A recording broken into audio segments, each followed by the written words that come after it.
Ang panibagong pinoproblema ngayon ng organized crime dito sa Pilipinas ay yung mga online lending apps or OLA. Kaya kung may nakikita kayo sa social media ninyo ng mga ads na naghihikayat sa inyong umutang, mag-ingat tayo ng konti. Hindi naman lahat ng lending apps ay masama. Pero ayon sa Presidential Anti-Organized Crime Commission, 55 na OLA ay yung mga nanghaharas. 15,000 na ang mga nabiktimang nagrereklamo.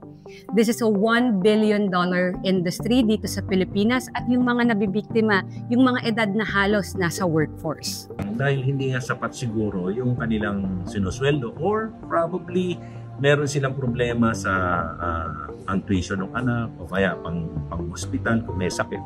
So ito yung tina-target nila. So that comprises almost almost all. 63%.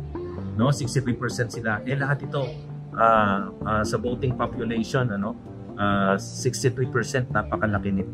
AI ang madalas ginagamit para gumawa ng mga peking picture o video para iharas nila yung mga tao na magbayad na sobra pa doon sa nautang nila. Ang pinakagrabe yung mga na-report sa amin na mga nagpakamatay.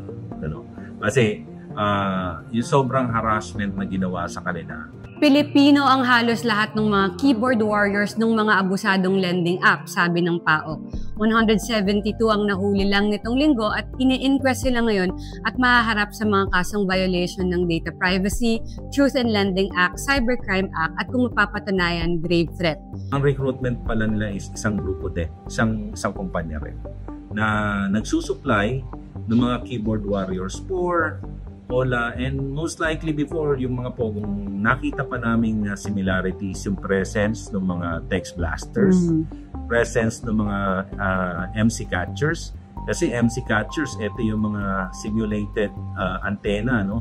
So kung nadadaan ka ron, mahahagip nila yung number mo, makukuha nila yung number mo. And then yung text blasters, yun naman yung magbablast ng mga kung gusto mong mangutang, malitang interest, ito yun. Tulad ng sa mga scam hubs, incentivize daw yung mga keyboard warriors para mangharas at manggipit.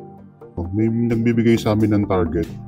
Tapos yung commission namin, nakadepende din sa laki ng koleksyon namin.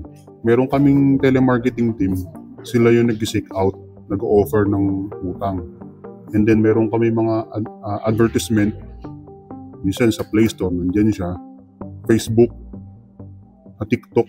To continue talking about this topic, download the Rappler app and go to the Justice and Crime channel.